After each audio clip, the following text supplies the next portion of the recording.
भरोसो जाहे दूसरो सो करो, जिसको कोई और अवलंब हो करे। मोहित तो राम को नाम कल्पतरु, कलि कल्याण फरो।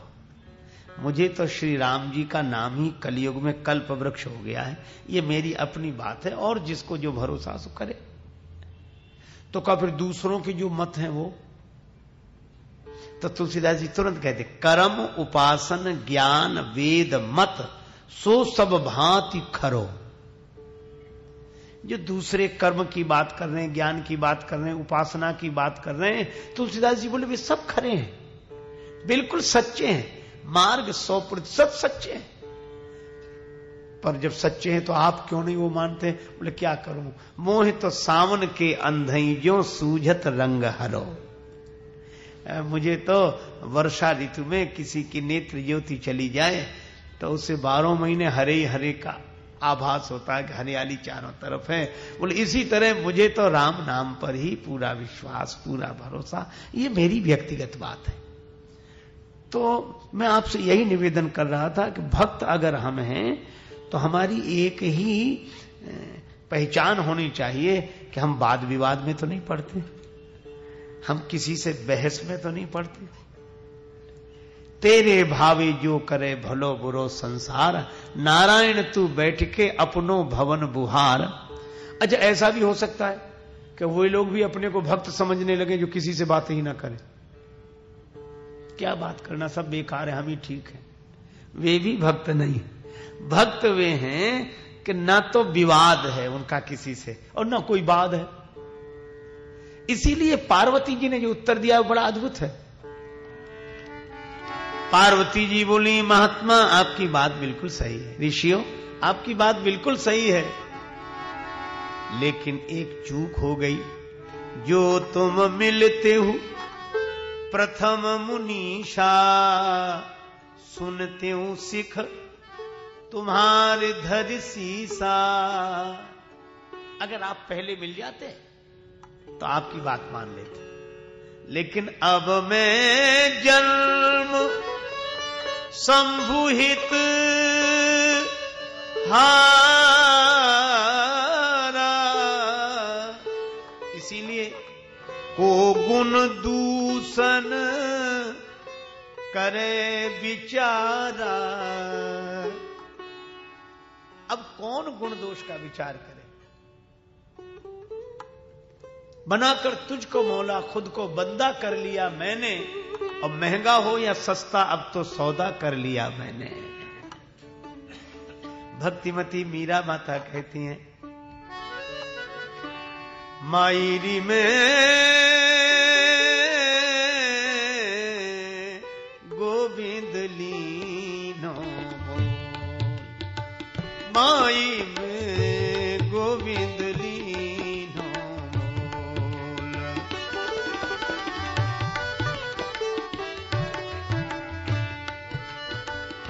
कोई कहे मैं गो, कोई कहे से गो, कोई कहे मैं गो, कोई कहे सस्तो, लियोरी तराजू तो गोविंद लीनो हे माई में गोविंद लीनो।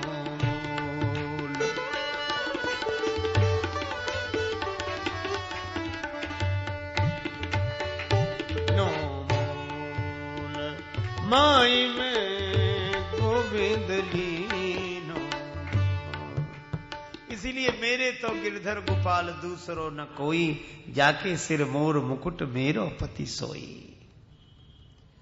लेकिन दुनिया वाले क्या कहेंगे? अरे जाने दो, असुवन जल सींच सींच प्रेम बेल बोई, अब तो बेल फैल गई आनंद फल होई। और संतन ढिंग बैठ बैठ लोक लाज खोई, मेरे तो गिरधर गोपाल दूसरो न कोई। पार्वती जी भी यही कहती है, को गुण दूषण करे विचार। गुण दोष का अब क्या विचार करना, महादेव अवगुण भवन। अब देखो पार्वती जी बोल रहे हैं कि ऋषियों आप क्या कहते हो, हम पहले ही कह रहे हैं। महादेव अवगुण भवन और विष्णु सकल गुण धाम। आपकी बात बिल्कुल सही है। भगवान विष्णु समस्त गुणों के धाम है और शंकर जी में सब अवगुण है।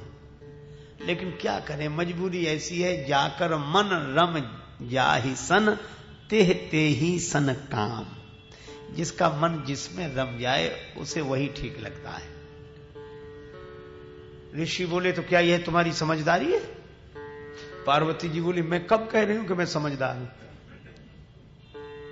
देखो मुनि अविवेक हमारा, हमारी नासमझी तो देखो। चाहिए सदा से वही भरतारा, हंसियऊ सुनी हमारे जड़ताई। मन हट परा न सुनई सिखावा, चाहत बारी पर भीत उठावा। ये पानी पर दीवार उठाना चाहता है, मेरा मन ऐसा ना समझे, सुन ही नहीं रहा है। और फिर एक बात तो आप जानते ही हैं कि मैं पर्वत की पुत्री हूं। सांच कहो गिरी भव तनु एहा, हठ न छूट छूटे बरु देहा। पर्वत की पुत्री हूं, जब पर्वत अपनी जगह से नहीं हिलता तो पर्वत की पुत्री अपनी जगह से कैसे हिल जाए? और पर्वत जड़ है, मैं भी जड़ ही हूं।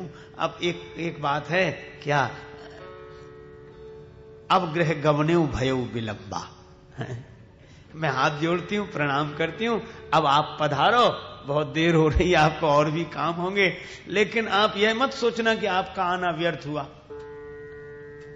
अगर आपको यही तमाशा करना ही हो कि किसका विवाह किससे कराएं, तो कौतुकियन आलस नाही, बर कन्या अनेक जगमाही।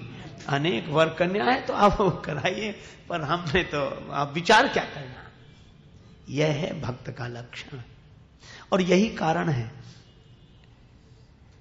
देखो, संसार में कोई आसक्त हो जाए तो समझाने वाले उसे समझा नहीं पाते।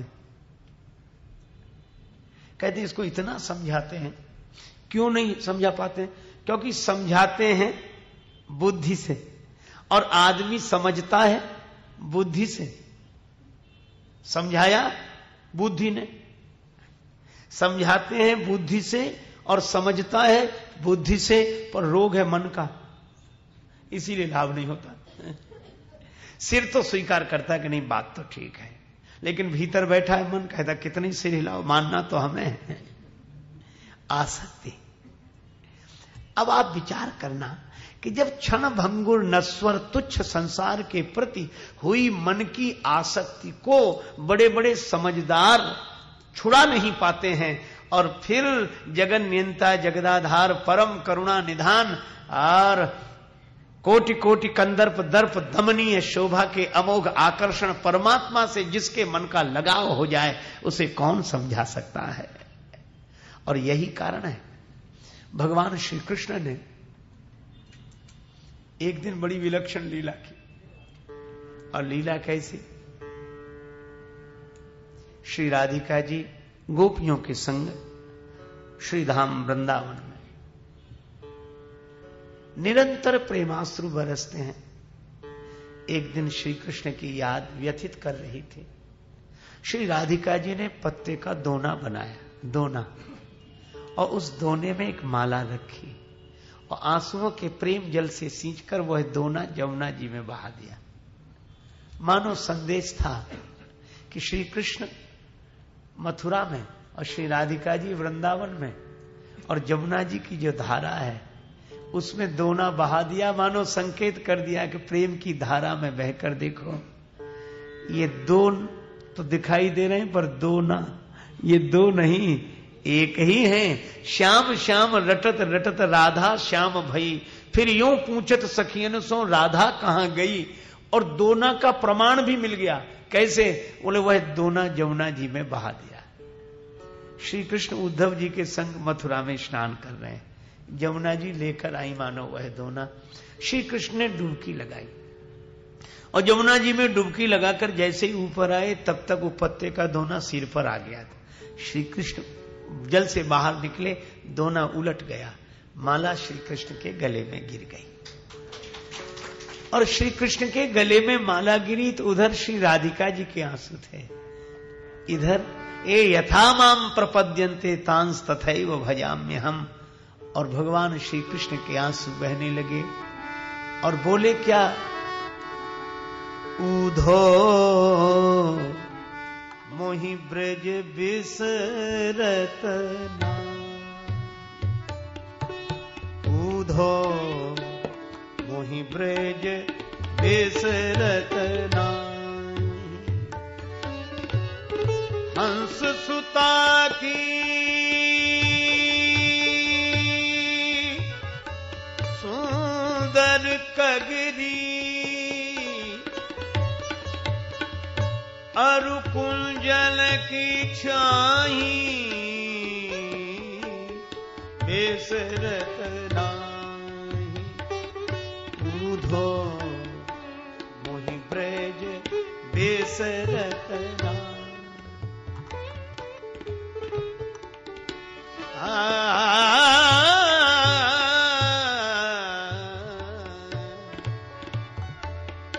ब्रज बिसरत नाही मुझे वृंदावन नहीं भूलता। उद्धव ने कहा कि श्री कृष्णम वंदे जगत गुरु, जगत गुरु हैं आप, ज्ञान के साक्षात स्वरूप हैं आप, और आज आपकी भी आंखों में आंसू। ज्ञानोपदेश सुनकर बहते हुए आंसू रुक जाते हैं। वहां मोह कहां, शोक कहां, और आप श्री कृष्ण बोले हमें मत समझाओ। क्यों? बोले हम में जो हो रहा है यह हमारी वजह से नहीं हो रहा है, क्योंकि हम में हमारा हम है ही नहीं। यह तो जिनकी वजह से हो रहा उन्हें समझाओ। हमारे वृंदावन में जो श्री बिहारी जी अभी गली में है मंदिर, एक संत सुना रहे थे कि पहले श्री बिहारी जी श्री हरिदास जी के उस स्थान पर थे निधिवन में। यहां कैसे आ गए?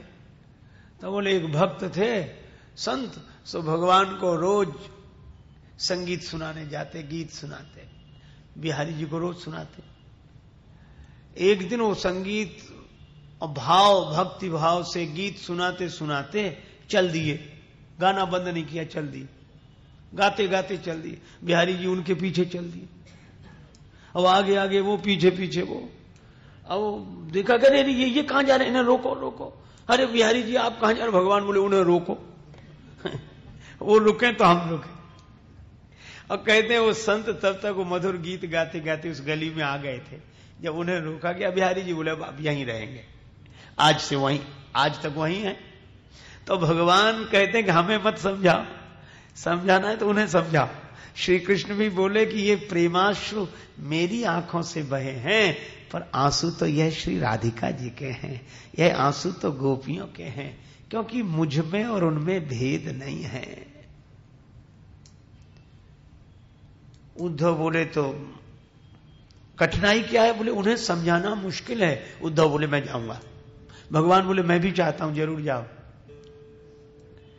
और इसीलिए ज्ञानी उद्धव को नहीं, ज्ञानाभिमानी उद्धव को भेजा गया। देखो, ज्ञान के द्वारा भव की आसक्ति मिटा जा सकती है। भवासक्ति को ज्ञानोपदेश के द्वारा मिटाया जा सकता है, लेकिन जिसके मन में भगवान की भक्ति हो उसको ज्ञानी के द्वारा नहीं मिटाया जा सकता। वह तो भगवान का भक्त है। उद्धव जी गए, भगवान ने कहा कि देखो वो गोपियां इतनी भाव में निमग्न है कि मेरे अलावा दूसरे को देखेंगे नहीं, तुम्हें वृंदावन में प्रवेश भी नहीं करने दिया जाएगा। तो क्या करें? बोले मेरे वस्त्र पहन लो, मेरा रथ लेकर जाओ। भगवान ने अपने वस्त्र दिए, अपने रथ में बिठाया। उद्धव से कहा अब जाओ।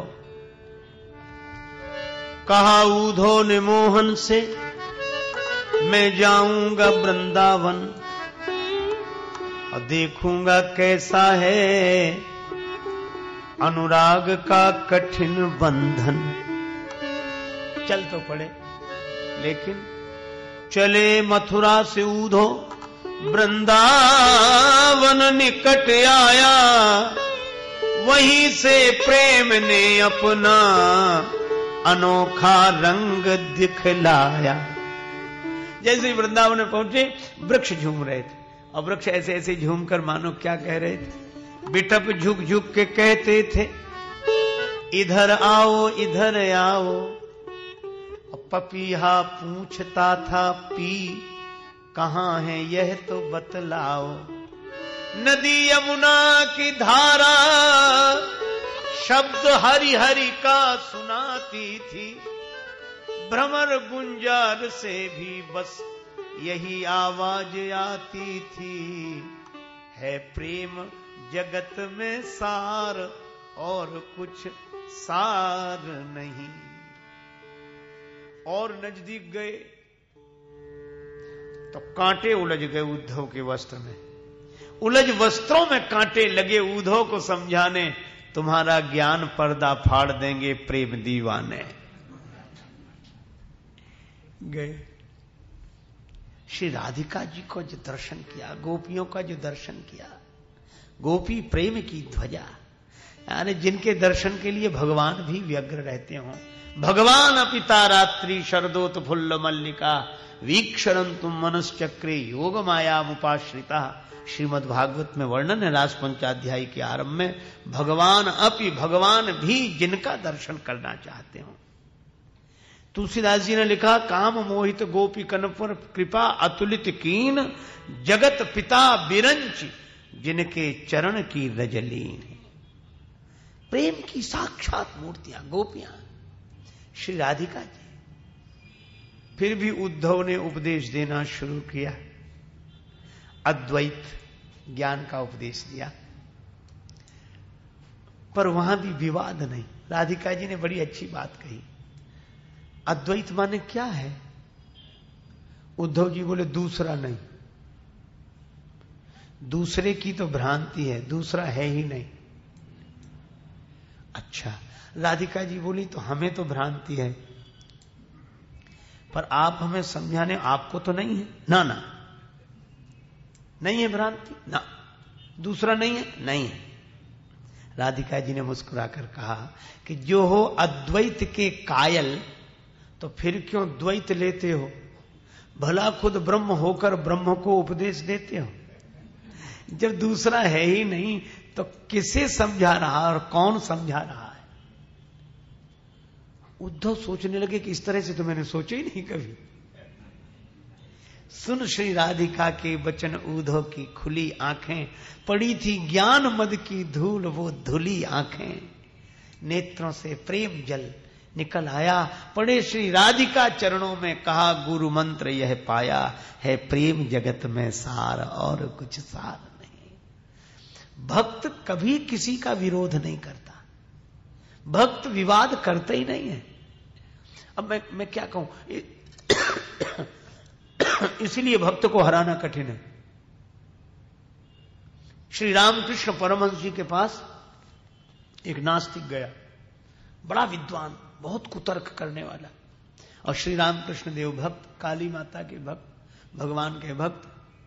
परमहंस जी ने कहा भैया बैठो बैठो, बैठ गया और उनके सामने बैठकर जो भगवान का खंडन किया,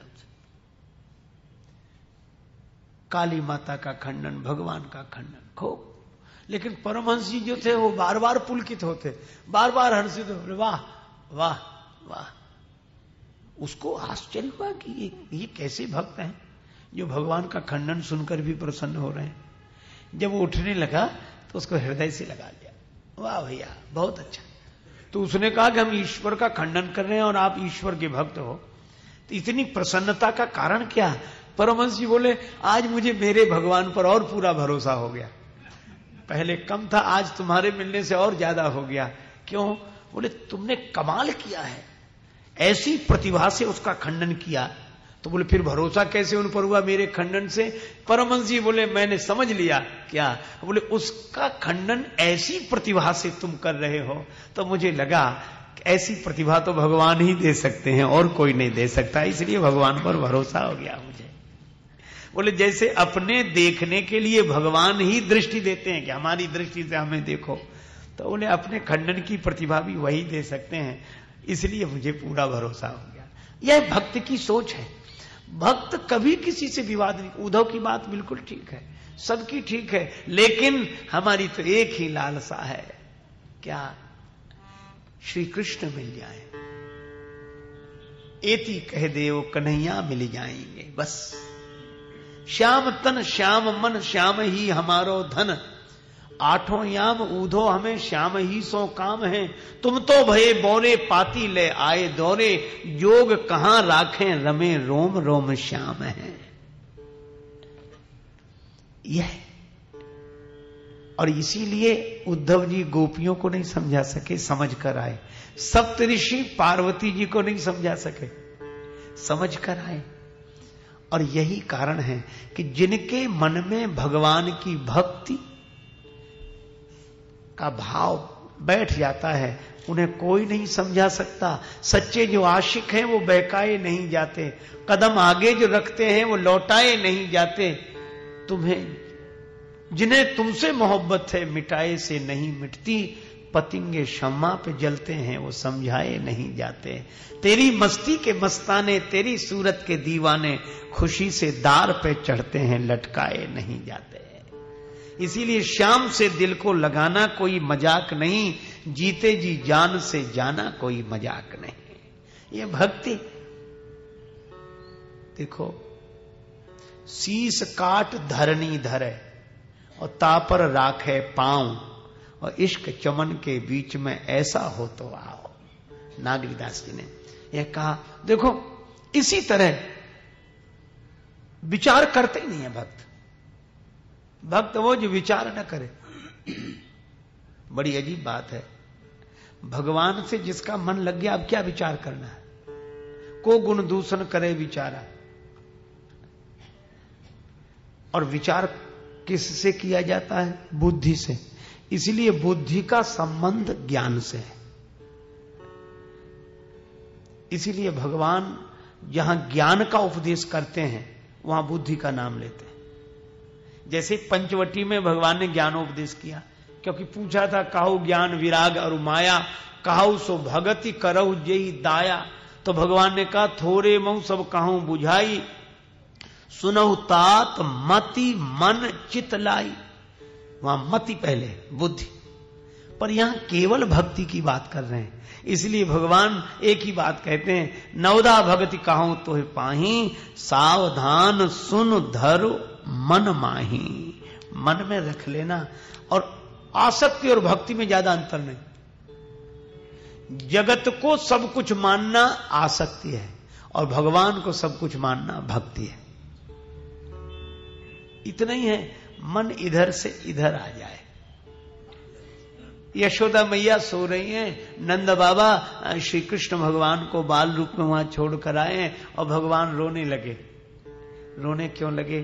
बोले मैं तो इतने पास सो रहा हूं, मैया करवट उधर देकर सो रही है, और मैं तो इसीलिए रो रहा हूं ताकि उधर की करवट इधर ले ले। भगवान को भी रोना इसी बात पर आता है कि मैं इतना पास में हूं तो भी तुम्हारा मन करवट देकर आसक्ति से जुड़ा है। अरे करवट बदलकर भक्ति से जुड़ जाओ, यही मैं चाहता हूं भगवान की। इसीलिए भगवान कहते हैं सावधान सुन धरु मन माही। और श्रीमद् भगवद गीता में भी मन मना भव मद भक्त्यो मद्याजी माम नमस्कुरु, मेरे मन से मन मिला लो। इसलिए भक्ति में मन की महिमा है। भक्त वही है जो बस ठहर गया। और इसीलिए भगवान शंकर ने सती जी से यही कहा था कि सती, तुम्हें विश्वास नहीं है तो जाकर परीक्षा लो। तुम एक काम करना, क्या? विचार करना। क्या विचार करें? कहा जैसे जाय मोह भ्रम भारी, करेउ सो जतन विवेक विचारी। भगवान को तुम जानना चाहती हो तो जाओ, पर विचार पूर्वक जानना, विवेक पूर्वक जानना।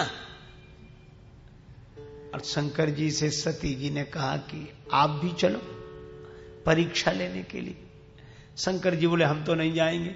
सती जी बोली जब सदा साथ साथ रहते हो, अर्धनारीश्वर आप कहलाते हो, कैलाश में साथ साथ, यात्रा में साथ साथ, कथा में साथ साथ, तो परीक्षा लेने भी साथ साथ चलो। शंकर जी बोले सती यह बात इसलिए नहीं मानूंगा क्यों? बोले पति पत्नी साथ साथ रहें, साथ साथ भोजन करें, साथ साथ यात्रा करें। पर इसका यह मतलब नहीं है कि पत्नी बीमार हो तो पति से कहे कि तुम भी दवा खाओ, जब मैं दवा खा रही हूं तो तुम भी। इलाज तो उसी का होगा जिसको बीमारी हुई है। शंकर जी बोले सती, अविश्वास की बीमारी तुम्हें है तो तुम परीक्षा लो। तुम जानना चाहती हो तो बुद्धि से जानना, विचार से जानना, करे उस जतन विवेक विचारी।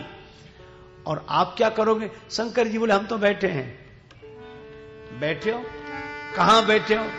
तब लगी बैठ आहा बट छाई, तब लगी बैठ जब लगी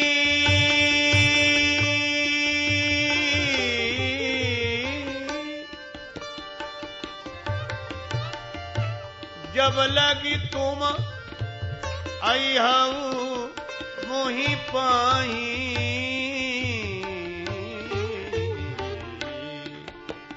बैठ तब लगी बैठ। तब तक मैं बट की छाया में बैठूंगा। अब यह भी बड़ा सांकेतिक सूत्र है। शंकर जी बोले मैं तो बैठूंगा। कहां बैठोगे? का वट वृक्ष की छाया में। और वट वृक्ष क्या है? आध्यात्मिक अर्थ में वट विश्वास अचल निज धर्मा। यह विश्वास ही वट वृक्ष है। तो जिन्हें विश्वास की छाया मिल जाती है वे आराम से बैठते हैं, और जिनको मन को विश्राम मिल गया वट वृक्ष के नीचे, विश्वास की छाया में मन को विश्राम मिल जाए, यही भक्त का उद्देश्य है। और जिनको विश्वास के कारण विश्राम नहीं मिलता उनके लिए विचार का मार्ग है कि या तो भगवान को मान लो, और नहीं मान पा रहे हो तो उनके स्वरूप को जान लो। उनके स्वरूप को जान लो, अपने स्वरूप को जान लो। जानना होगा बुद्धि के द्वारा, क्योंकि मति न लखे ते ही मति लखे। जो बुद्धि से परे है वह बुद्धि से ही देखा जाता है। यह अद्भुत बात है। वह ब्रह्म को जानने की विधि क्या है? बोले जाना किसके द्वारा जाएगा? बोले बुद्धि के द्वारा। पर है बुद्धि से परे, बुद्धि से परे है, पर दिखाई बुद्धि के द्वारा ही देता है। यह बात समझ में नहीं आई। जो बुद्धि से परे है वो बुद्धि के द्वारा कैसे दिखाई देगा? हमने कहा सीधी सी बात है।